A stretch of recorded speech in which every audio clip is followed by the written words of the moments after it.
El día de hoy quiero compartir con ustedes un tema. La última vez que me tocó a mí, hablamos acerca de la dificultad, cómo enfrentar la dificultad. Ahora, Jesús dijo, en el mundo tendrán aflicción. Es una de las promesas que Él dijo. Entonces, yo creo que la pregunta que nos debemos hacer no es tanto si vamos o no a sufrir, porque Jesús ya lo dijo, que íbamos a tener problemas. Y la pregunta que yo creo que nos deberíamos hacer es, si vamos a tener problemas, ¿cómo podemos crecer en medio del problema? ¿Amén? ¿Cómo puedo seguir avanzando y no estancarme cuando esté en una situación difícil? Y el día de hoy vamos a leer el capítulo 40 del libro de Génesis y yo les voy a explicar un poco el 41 porque está muy largo, tiene 57 versículos, entonces, y se repite mucho, repite las mismas historias. Entonces, vamos a leer el capítulo 40. Lo voy a leer en Nueva Traducción Viviente. Es la historia de José y dice así. Pasado un tiempo, el jefe de los coperos y el jefe de los panaderos del faraón ofendieron a su señor, el rey. El faraón se enojó con esos dos funcionarios y los puso en la cárcel donde estaba José, en el palacio del capitán de la guardia. Ellos permanecieron en la cárcel durante mucho tiempo y el capitán de la guardia los asignó a José, quien se ocupaba de ellos. Bueno, les explico aquí un poquito.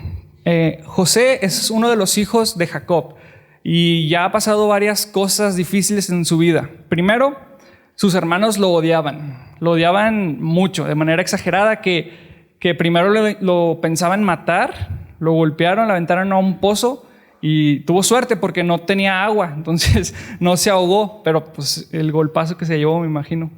Después sus hermanos dicen, bueno, no lo vamos a matar, pero lo vamos a vender como esclavo. Entonces pasa de ser hijo de alguien que era muy rico a ser un esclavo. Y siendo esclavo lo llevan hacia Egipto. Y estando en Egipto, pues él está trabajando como esclavo y lo ponen a cargo de una casa porque se desempeña muy bien. Y después pasan varias historias, varios acontecimientos que terminan en la cárcel de manera injusta. Entonces aquí nos dice que José ya estaba en la cárcel. Ahora, dos personajes se mencionan, el jefe de los coperos y el jefe de los panaderos. El jefe de los coperos, tiene un trabajo bien interesante, no sé si a alguien le vaya a gustar. Y es que él en su día está tomando el vino que le sirven al faraón. Entonces podemos asumir que es un vino bien chido, ¿no? Porque pues es el faraón. Entonces su trabajo es estar tomando el vino todo el día. Pero el detalle es que si el vino está envenenado, él es el que muere y no el faraón. Entonces pues ahí está el problema de ese trabajo. Y el jefe de los panaderos se encarga de prepararle la comida al faraón, de tenerle pan, no sé, donas o no sé qué le gusta al faraón en ese momento, pero nos dice que están en la cárcel. Entonces lo que podemos pensar o entender de esto es que tal vez hubo un atentado en contra de la vida del faraón, tal vez alguien lo quiso envenenar y supongo que se hizo una investigación sobre quién tuvo la culpa, el jefe de los coperos o el jefe de los panaderos, y terminan en la cárcel. Entonces seguimos leyendo, ya se encuentran bajo el cuidado de José, por así decirlo. Versículo 5. Una noche, mientras estaban en la cárcel, el copero y el panadero del faraón tuvieron cada uno un sueño, y cada sueño tenía su propio significado. Cuando José los vio a la mañana siguiente, notó que los dos parecían preocupados. ¿Por qué se ven tan preocupados hoy?, les preguntó. Anoche los dos tuvimos sueños, contestaron ellos, pero nadie puede decirnos lo que significa. La interpretación de los sueños es asunto de Dios, respondió José. Vamos, cuéntenme lo que soñaron. Entonces el jefe de los coperos fue el primero en contarle su sueño a José. En mi sueño, dijo él, vi una vid delante de mí. La vid tenía 3 ramas, las cuales comenzaron a brotar y a florecer.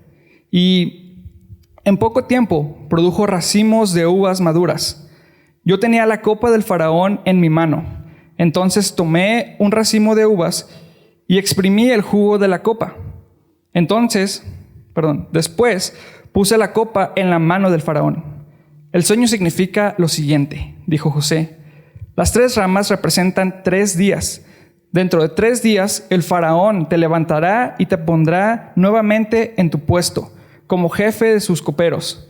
Te pido que te acuerdes de mí y me hagas un favor cuando las cosas te vayan bien. Háblale de mí al faraón, para que me saque de este lugar, pues me trajeron secuestrado desde mi tierra, la tierra de los hebreos. Y ahora estoy aquí en la cárcel, aunque no hice nada para merecerlo. Cuando el jefe de los panaderos vio que José había dado una interpretación tan positiva del primer sueño, le dijo a José, y pues si sabes la historia, yo me imagino al panadero todo feliz, ¿no? Ay, qué chido, le va a ir bien, pero pues vamos a ver cómo le va a él. Yo también tuve un sueño. En mi sueño había 3 canastas de pasteles, 3 canastas de pasteles blancos sobre mi cabeza. En la canasta de arriba había todo tipo de pasteles para el faraón, pero llegaron las aves y se los comieron. Se los comieron de la canasta que estaba sobre mi cabeza. El sueño significa lo siguiente, le dijo José. Las 3 canastas también representan 3 días. En 3 días el faraón te levantará y te atravesará tu cuerpo con un poste. Luego las aves llegarán y picotearán tu carne. 3 días después era el cumpleaños del faraón, quien preparó un banquete para todos sus funcionarios y su personal. Así que llamó al jefe de sus coperos y al jefe de sus panaderos para que se unieran a los demás funcionarios. Entonces restituyó al jefe de los coperos a su cargo anterior, para que volviera a entregarle al faraón su copa. Pero el faraón atravesó al jefe de los panaderos con un poste, tal como José había predicho cuando los interpretó los sueños. Sin embargo, el jefe de los coperos del faraón se olvidó de José por completo y nunca más volvió a pensar en él. Vamos a orar. Padre, te doy gracias por tu palabra. Gracias, Señor, por tu presencia en este lugar. Te pido que prepares nuestros corazones para escuchar y recibir tu palabra. Señor, abre nuestro entendimiento para que podamos recibir y aprender tus enseñanzas. En el nombre de Jesús, te pido que sean tus palabras y que no sean las mías, que sea tu presencia en este lugar y que no sea la mía. En el nombre de Jesús, amén. Muy bien, ese fue el capítulo 40 y el 41 continúa. Después dice que pasaron 2 años de este acontecimiento, de que José interpreta los sueños de estas 2 personas y que el copero olvida a José. Bien gacho, pero bueno. Continúa y el faraón tiene 2 sueños y el primero es que está soñando y ve que en el río, por el río están 7 vacas gordas, y después del río salen 7 vacas flacas, parece que son muy flacas, que él nunca había visto algo así. Lo loco del sueño es que él ve cómo las vacas flacas se comen a las vacas gordas y las vacas flacas siguen flacas. Entonces dice que se despierta y dice, ay, ¿qué cené ayer, no? Y se vuelve a dormir. Después tiene otro sueño.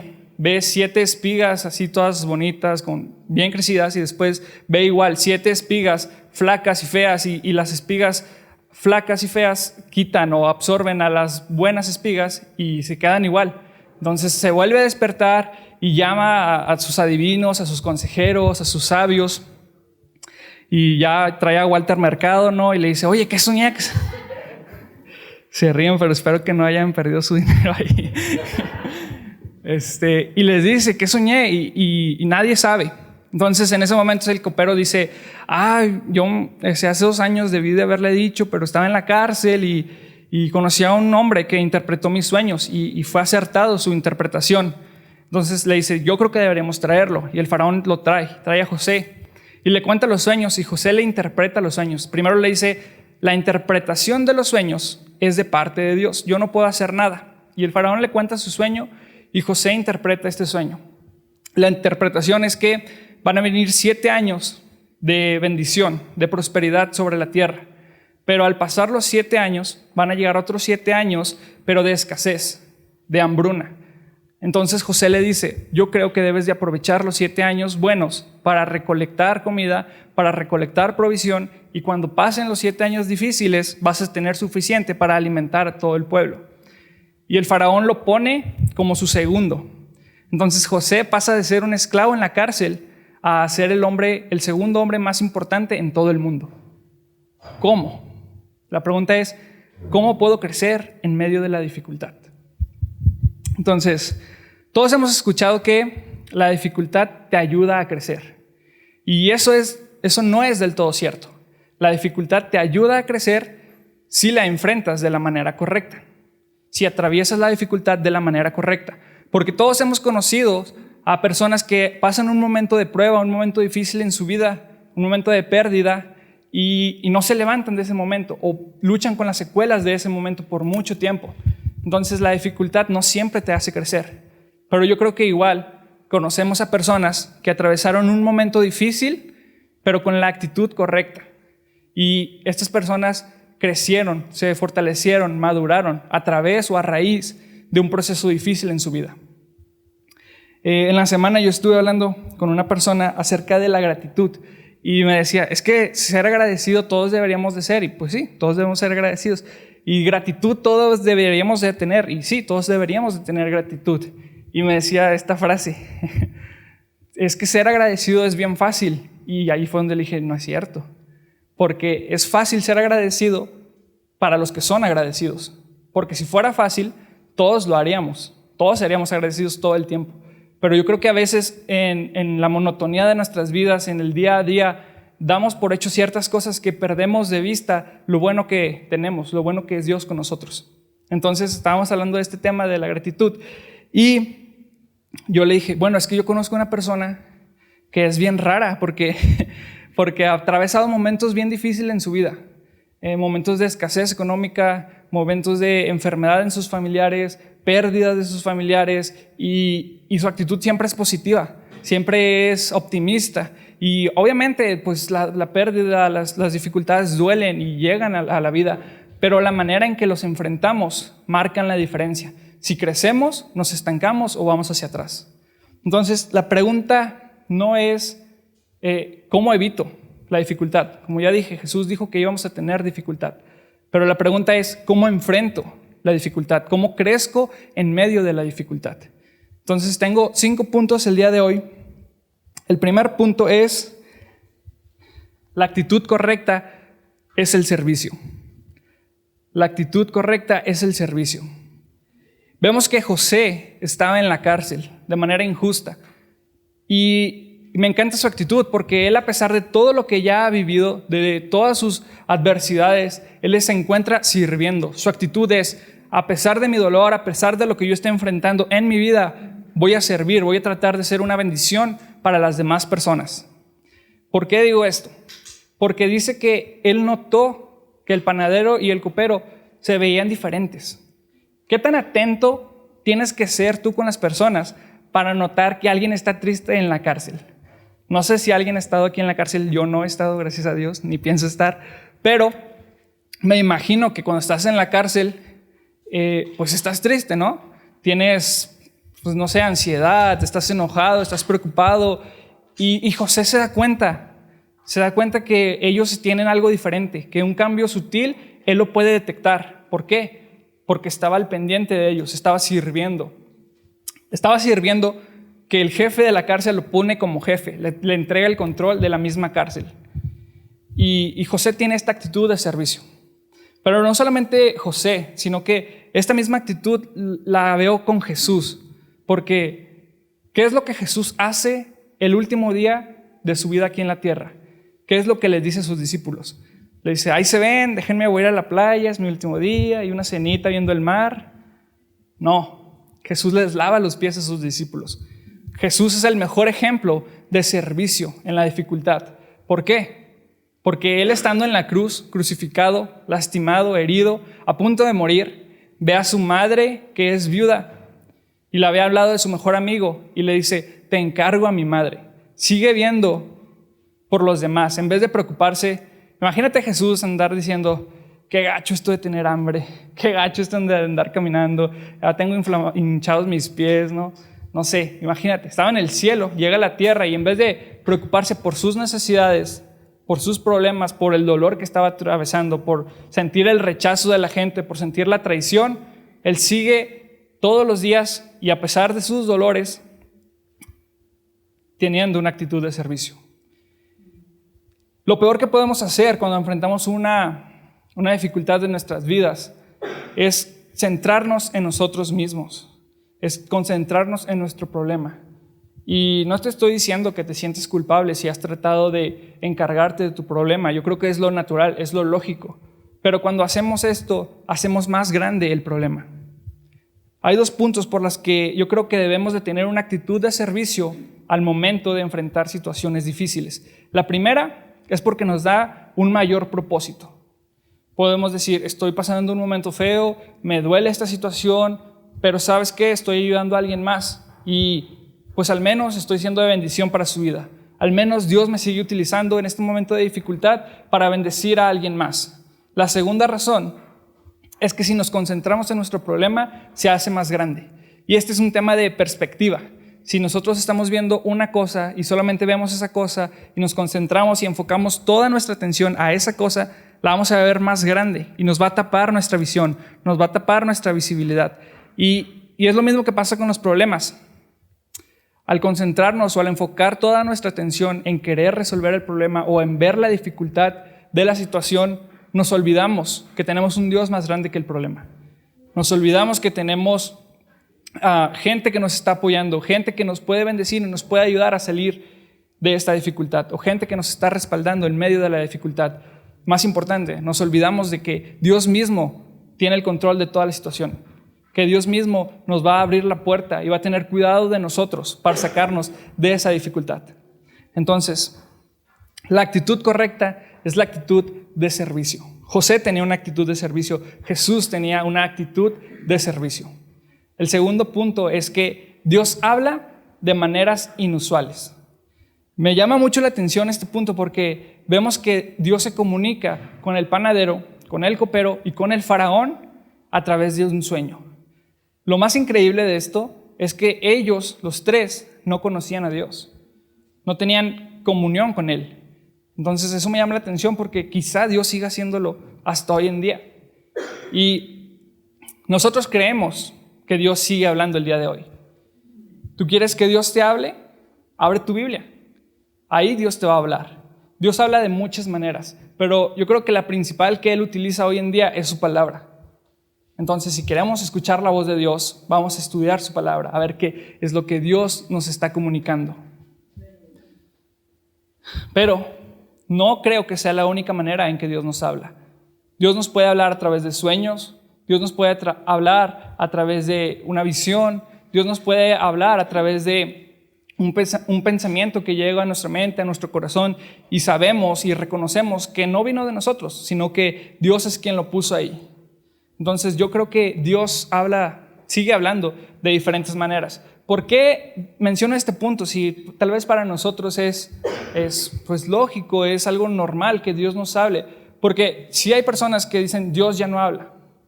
Si hay personas que pueden decir pues no, yo no creo que Dios hable hoy en día. O sea, Dios ya dijo todo en su palabra y pues ya. Si quieres escucharlo, pues ahí está la Biblia.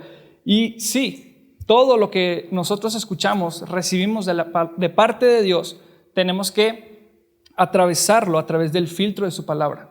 ¿Qué quiero decir con esto? Que si Dios nos habla a través de un sueño, una visión, una profecía de parte de alguien más, no puede ir en contra de la palabra de Dios, no puede ir en contra de la Biblia. La Biblia es la palabra de Dios. Entonces yo creo que Dios sí nos sigue hablando, pero tenemos que tener cuidado de examinar lo que nosotros creemos que es la voz de Dios, porque la voz de Dios nunca, jamás va a ir en contra de la Biblia. A veces somos escépticos y podemos decir, no, es que yo no creo que Dios, ¿será Dios? ¿Sigue siendo Dios? Es que a lo mejor nada más cené pesado y pues ya tuve un sueño bien loco. Pero yo creo que Dios sí nos puede seguir hablando. Vimos aquí que Dios le habla a 3 personas que no lo conocen y Él tiene comunicación con ellos. Ahora, hablando de la dificultad, ¿qué tiene que ver? Que a veces estamos en nuestras actividades diarias y tenemos una rutina pues ya agendada desde las 6 de la mañana hasta las 11, 12 de la noche y ya tenemos planeado todo nuestro día y no tenemos tiempo para escuchar la voz de Dios. Y me llama la atención porque no fue hasta que ellos entraron a la cárcel hasta que Dios les habló. Lo que quiero decir es que a veces Dios, en medio de la dificultad, va a aprovechar para hablarnos, para que nosotros podamos despejarnos. En medio de la dificultad nos despejamos de tanta actividad, de tantas cosas que a lo mejor no son tan importantes, tan prioritarias, y podemos escuchar claramente la voz de Dios. Porque la pregunta no es si Dios habla, la pregunta es si estamos escuchando su voz. Entonces, en medio de la dificultad, Dios afina nuestros oídos a su voz. Me gusta mucho esa frase, porque Dios afina nuestros oídos para que podamos escuchar claramente su voz. En medio de la dificultad, despeja nuestra mente, despeja el ruido exterior y nuestra alma baja su volumen para que podamos escuchar la voz de Dios. Dios sigue hablando de maneras inusuales. Mi tercer punto es: la dependencia de Dios es mejor que la autoestima. La dependencia de Dios es mejor que la autoestima. Hoy en día se habla mucho acerca de la autoestima y vienen frases, ¿no? Tú eres el mejor, tú eres el campeón, tú eres hábil, tú eres guapo, tú eres fuerte, tú eres capaz, tú eres grande, y no sé, pero hoy en día es común escuchar este tipo de pláticas, de frases, de tú puedes, cree en ti mismo, tú eres el mejor, tú eres capaz. No sé si alguien más, aparte de mí, creció con toda esta industria de Barney, de Disney y todo eso, pero ellos te decían, ¿no? De que cree en ti, cree en tu potencial, tú puedes hacerlo, no necesitas a nadie más. Tú tienes un don, tú tienes talento, tú tienes habilidades y todo esto, y suena muy chido, suena bien padre, pero el problema es que nosotros no somos realmente así. Lo que pasa con la dependencia de Dios es que podemos reconocer realmente y somos más honestos con nosotros mismos. Podemos decir: soy débil, tal vez no soy el más capaz, no tengo todas las habilidades, pero no depende de mí, sino depende de Dios. Reconocer y depender de Dios es mejor que la autoestima. ¿Por qué? Porque cuando tenemos la autoestima elevada y no consideramos a Dios, cuando eso que nos eleva se caiga, fallemos, vamos a caer.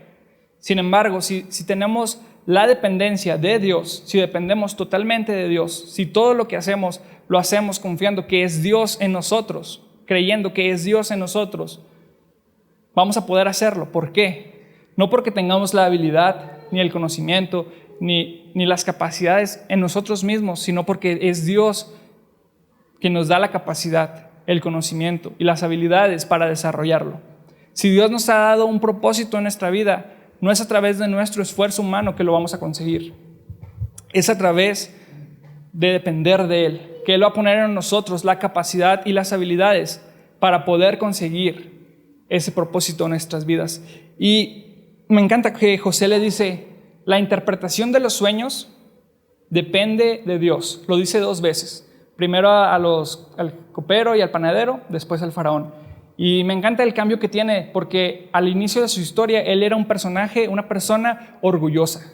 Era alguien que Dios le hablaba a través de sueños y él iba presumiendo: oigan, todos ustedes se van a postrar ante mí, incluso a sus papás y a sus hermanos. Y así era él, orgulloso, confiado. Y vemos que en este punto de su historia ya puede reconocer que no es en su esfuerzo, no es en su capacidad, sino que Dios es quien le da la habilidad. Pero me gusta, porque la dependencia de Dios no te hace sentirte inferior.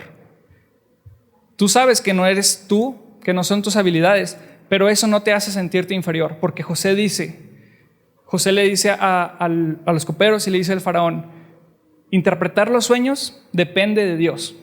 Pero les dice: pero díganme sus sueños, cuéntenmelos para interpretarlos. Él está seguro y él está confiado de que Dios lo va a ayudar a interpretar los sueños.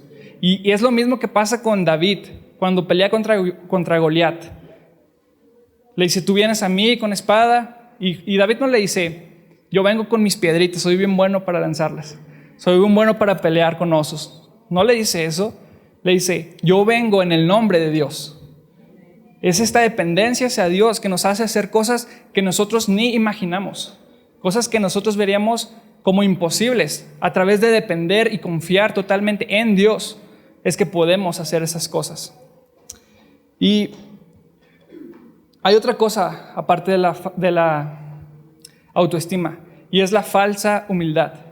Porque a veces pues decimos, nada, es que yo no voy a hacer nada porque pues no sé, no soy tan capaz. O nada, pues es que yo no nací en la familia correcta.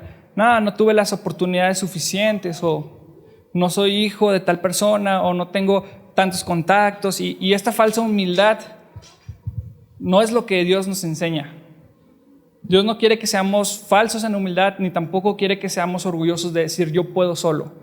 Necesitamos reconocer que necesitamos a Dios en cada paso de nuestras vidas. Necesitamos tener el apoyo, la guianza de Dios en cada acción, decisión que tomemos en nuestras vidas. De esta manera Dios nos va a guiar, nos va a proteger, nos va a auxiliar, y Él va a ser quien se encargue de ayudarnos en la dificultad. No nuestra habilidad, no nuestra fuerza, no nuestro desempeño, sino la dependencia de Dios. Y con eso tenemos todo asegurado. La dependencia de Dios es mejor que la autoestima. Mi cuarto punto es: prepárate en los momentos de dificultad para la escasez. Prepárate en los momentos de plenitud para la escasez. En los momentos de plenitud para la escasez. José le dice al faraón: va a venir un hambre, pero 7 años buenos antes. Entonces aumenta los impuestos del pueblo, almacena comida y después vas a tener para dar, para repartir. Y aquí es un tema que casi no se habla, es acerca de la administración de nuestros recursos. Pero si está en la Biblia, yo creo que lo podemos hablar. Y Jesús pone una parábola donde le da 3 talentos a diferentes personas, o a 3 personas le da talentos. Y 2 de ellas los multiplican, pero una no hace nada con él. Y Jesús se enoja con esa persona. Entonces yo creo que Jesús nos está enseñando que lo que nos da, sea talento, dinero o tiempo, no solamente es para que lo gastemos, sino que también es para que lo multipliquemos. Y teniendo esto en cuenta, la multiplicación, la administración que maneja José, quiero darte un consejo acerca de este tema. Si tú ganas 500 pesos y después te aumentan a 1,000 pesos o de 1,000 pesos a 2,000 pesos, no te gastes todo el dinero de una sola. Tenemos que aprender a administrarlo. Yo conozco a una persona que tal vez no gana mucho dinero, pero está empezando a invertir. Invierte por aquí, tal vez 50 pesos por acá, 100 pesos por allá, 500 de repente, y está creando el hábito de invertir. ¿Por qué? Porque si Dios nos bendice, no solamente es para que disfrutemos ese dinero y lo despilfarremos, porque a veces pensamos, bueno, tenía 1,000, pues me gasto 1,000, gano 2,000, me gasto 2,000, pero no es así. Debemos de ser precavidos, cuidadosos, y como José administrar en el momento de la plenitud, porque la escasez va a llegar, pero necesitamos saber cómo la vamos a enfrentar. Y si Dios ha decidido bendecir nuestra vida, es el momento ideal para empezar a administrar los recursos y multiplicarlos, como en la parábola. No solamente quedárnoslo o guardarlo, sino multiplicarlo. La Biblia dice que el que robaba, que ya no robe, sino que trabaje. ¿Para qué? Para que tenga que compartir. Es interesante que la Biblia dice que no solamente es para que tú tengas o para provisión tuya, sino que cuando trabajes tengas que compartir. Y no se limita solamente aquí a la iglesia, sino que hay que ser generosos con las personas. Jesús y la iglesia nos enseñan cómo debemos de actuar. Y esto lo puedes leer en el libro de Hechos. Los discípulos de Jesús se encargaban de las viudas, se encargaban de los huérfanos. Y es nuestra responsabilidad como iglesia, si estamos recibiendo la bendición de Dios, tenemos la responsabilidad de compartirlo, de ser generosos con las demás personas. No solamente es para nuestro disfrute. Y cuidado, no estoy diciendo que disfrutar o adquirir cosas, adquirir posesiones o elevar tu estándar de vida es malo. No es pecado. Tener dinero no es malo. El amor al dinero es malo. Pero tenemos que ser responsables, tenemos que ser cuidadosos de cómo administramos los recursos que Dios nos está dando. Cómo administramos los bienes, las posesiones, el tiempo, los talentos que Dios nos ha dado, porque nuestro deber es multiplicarlo. Ahora, Continuando con la dificultad. En el momento de plenitud es cuando debemos de prepararnos para el momento difícil. ¿Qué quiero decir con esto? Cuando todo está bien, cuando todo está mal, es muy fácil decir, Dios, ayúdame. Pero en el momento de plenitud es cuando debemos de decirle, Dios, aquí estoy. Te pongo a ti en el primer lugar de mi vida y afianzar nuestra relación con Él, conocerlo más, que nuestra fe se haga más fuerte, no esperar a llegar al momento difícil, sino en el momento de plenitud donde todo está tranquilo, donde todo está en orden, donde todo está en paz, desarrollar, fortalecer nuestra comunión con Jesús, que lo podamos conocer. ¿Para qué? Cuando llegue el momento difícil, cuando llegue la adversidad, nuestra fe sea fuerte y no nos movamos de Jesús. Tengamos la plena confianza y la seguridad de que, pues, de quién es Él, de que lo conocemos realmente, que conocemos sus promesas. Entonces, debemos de prepararnos antes de que llegue la prueba. Imagínate, correr un maratón sin preparación. Yo una vez corrí una carrera chiquita de 5 kilómetros. Y dije, pues sí voy a correr. Yo iba al gimnasio, pero pues no me preparé para una carrera, porque en el momento de la carrera pues quería ganar, ¿no? Y no gané el primer lugar, pero sí quedé en un lugar decente. Pero conforme iban pasando las horas del día, yo me empezaba a sentir mal de las piernas. Me empezó a doler la cadera, los costados de las piernas, las rodillas. En el momento me sentí muy bien y completé la carrera, pero después me empezó a doler todo. Ya para las 6 de la tarde, unas 8, 9 horas después de la carrera, ya no me podía mover. Estaba todo tieso, no me podía sentar, no me podía parar, y me duró varios días. ¿Por qué? Porque no me preparé para la carrera. Imagínate lo mismo. Viene una situación difícil. Tú sabes que va a llegar y no tomas ninguna acción para prepararte.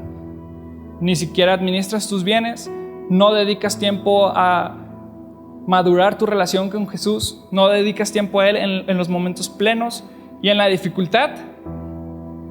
Debemos de ser cuidadosos, debemos de ser precavidos.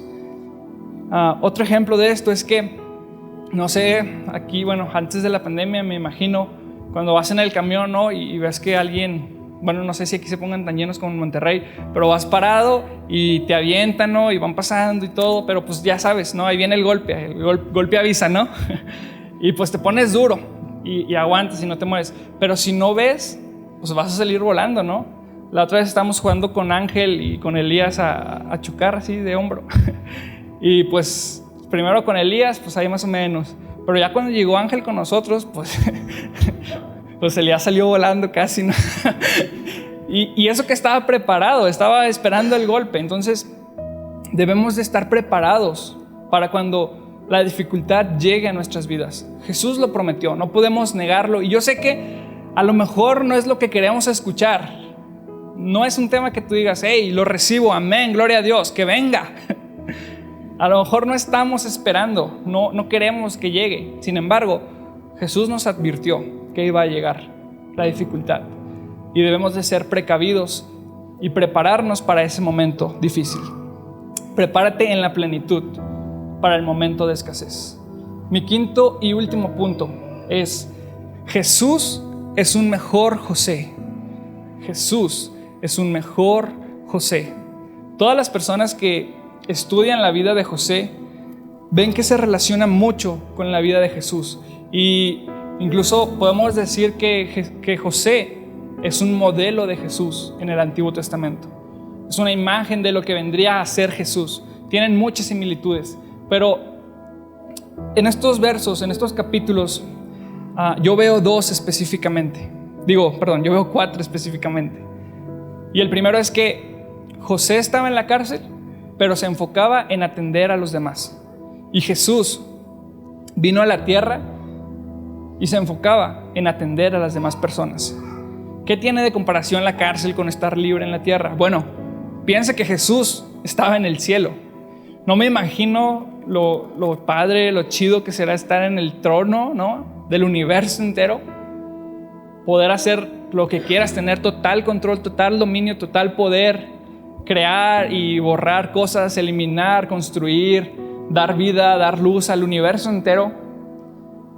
Y de repente, llegar a la tierra, nacer como un bebé que ni siquiera sabe hablar, tener hambre, tener frío, tener calor, caminar, empolvarte, que te dan en los pies, que tengas sed, sentir la traición de las personas, sentir el rechazo de la humanidad. Jesús vino a servirnos. Jesús vino a servir a la humanidad. José, estando en la cárcel, estaba sirviendo a las personas. Siguiente similitud que veo es que los dos fueron confirmados que venían de parte de Dios al tercer día. José les dice la interpretación muy clara. Les dice: al tercer día el faraón los va a sacar de aquí, y a uno lo va a restituir y al otro lo va a colgar de un poste. Entonces, si no pasaba, la gente iba a poder decir: José es un mentiroso, José no habla de parte de Dios, él nada más inventa cosas.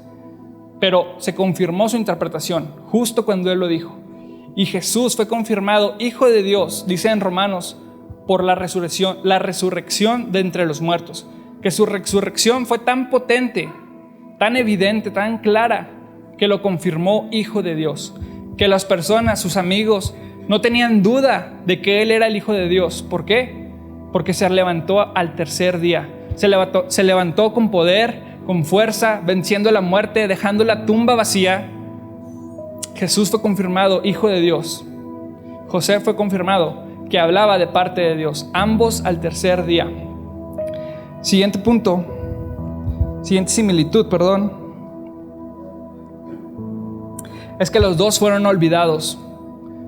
Los dos fueron olvidados por las personas que ayudaron. Vimos que el copero recibe la bendición de José, recibe la interpretación y nos dice que se olvidó de José, que nunca más le volvió a pasar por la mente. Y cuando leemos la historia de José, es bien fácil identificarnos con él y decir: sí, a mí también me han tratado mal, sí, yo también he sufrido, sí, yo también he sido abandonado, he sufrido injusticias. Pero no creo que sea lo más correcto identificarnos rápidamente con la víctima. Cuando yo veo esta historia, también me puedo identificar con el copero. ¿Por qué? Porque a veces Dios ha sido tan bueno con nosotros, y a veces vamos con Dios y le decimos: Dios, ayúdame a salir de esta. Dios, por favor, ayúdame en esta situación. Dios, bendíceme aquí. Dios, sáname aquí. Dios, haz algo por mí. Y lo hace, nos sana, nos restaura, nos levanta, nos prospera. Y se nos olvida que Dios ha sido tan bueno con nosotros. Al igual que el copero, se nos olvida que Dios nos ha dado su bendición, nos ha dado su amor, nos ha dado su gracia. No solamente pienses que Dios te ayuda en tus situaciones del día a día. Piensa en que Dios te ha salvado de un sufrimiento eterno. Piensa que Dios ha sido tan bueno contigo que te ha dado vida eterna solamente por creer en Él. Y a veces se nos olvida eso. Igual que el copero, no pensamos en lo bueno, en lo grande que ha sido Dios en nuestras vidas. Mi cuarto y último punto es que Jesús es mejor que José. ¿Por qué? Ambos tenían noticias. José le dijo al panadero: en 3 días. Me imagino al panadero, escucha la interpretación del copero y dice: ah, qué chido, lo van a regresar. Y le dice: a ver, yo también soñé algo. Y le cuenta su sueño. Y le dice José: en 3 días el faraón te va a levantar el castigo. Y él: ya me salvé. Y le dice: y te va a atravesar con un poste. ¿Qué le dices a una persona después de eso? Dios te bendiga, ten suerte. No. Y José solamente se queda ahí. Tenía malas noticias para esta persona. Jesús también tiene noticias. La diferencia es que Jesús tiene buenas noticias, no solamente malas noticias. Jesús nos dice que Él nos restaura, que Él nos sana, que Él nos salva, que Él nos ama. Pero ¿sabes qué? A muchas personas es muy fácil hablar de las buenas noticias de Jesús. Y a veces ignoramos las malas noticias de Jesús. La mala noticia es que si no reconocemos a Jesús como nuestro Salvador, dice la Biblia que nosotros hemos pecado tanto contra Dios que aunque trabajáramos toda la eternidad, desde el principio de nuestra vida hasta el final, toda dedicada hacia Él, no tendríamos ni para pagarle el 1% de los intereses de lo que le debemos. Dice la Biblia que hemos ofendido tanto a Dios que ha provocado ira en Él y que el castigo, que la paga de eso es muerte eterna, es sufrimiento eterno, es castigo en el infierno. Y no es fácil comunicar eso, no muchas personas quieren escucharlo, pero es la realidad que la Biblia enseña, que nosotros hemos olvidado a Dios, que hemos negado que Él es Dios, que no consideramos a Dios en nuestra vida, que le hemos dado la espalda, que hemos transgredido su nombre, que nos hemos alejado de Él. Esas son las malas noticias. Pero Jesús no se queda ahí. Jesús vino a traer buenas noticias. Y Jesús nos dice: yo te puedo restaurar, yo te puedo salvar, yo te puedo limpiar, yo puedo olvidar tu pecado. Que en un acto de Jesús, sufriendo en la cruz, Él exclamó: pagado por completo. La deuda que tú y yo teníamos, Él la pagó. El castigo que nosotros debíamos merecer por nuestros pecados, Jesús los cargó y los clavó en la cruz del Calvario. Que Jesús entregó su vida para nuestra salvación, para que nosotros podamos reconciliarnos con el Padre. Esas son las buenas noticias. Y entendamos las malas noticias para que podamos disfrutar de las buenas noticias. Que Jesús es el Rey, que Jesús es Dios, y aun siendo Dios, tiene compasión y misericordia de nosotros. Que aun siendo pecadores, Él nos amó desde el principio. Que en el peor momento de nuestra existencia humana, en el peor momento de nuestra vida, en el momento de mayor pecado, Él nos ve y nos dice: te amo. Él nos ve y nos dice: perdona tus pecados, pagado por completo, consumado es. Esas son las buenas noticias de Jesús. Que sin importar lo que hayamos hecho, Él en un acto nos perdona, elimina nuestros pecados y borra nuestra culpa. Y ahora tenemos un camino de acceso hacia el Padre. No sé si alguien está feliz de escuchar eso. Que Jesús es quien nos da la vida eterna.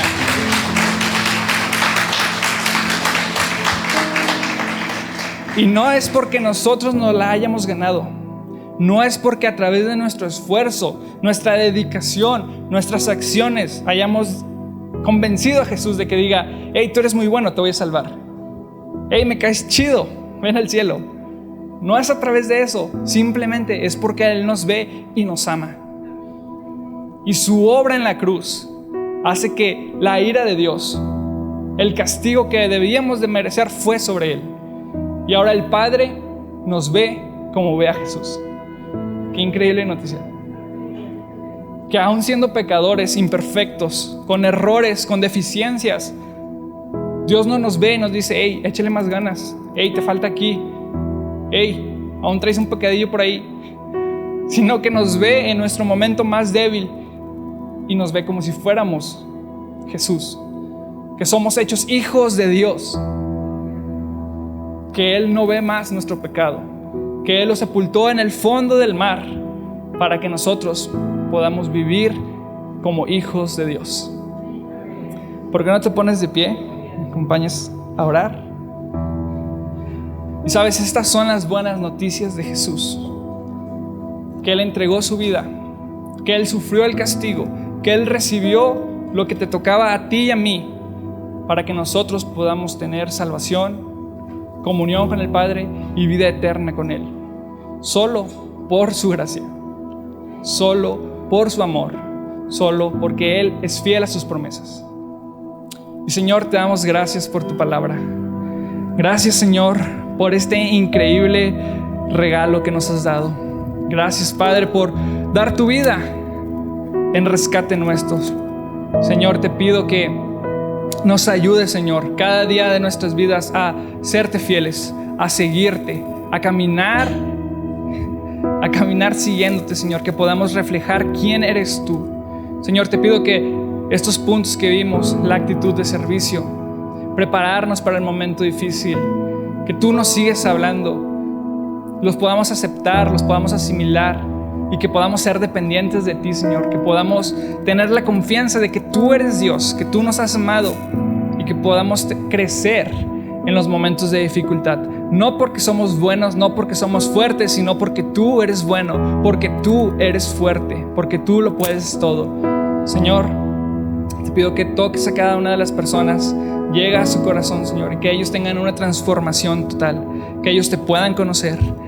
En el nombre de Jesús, amén.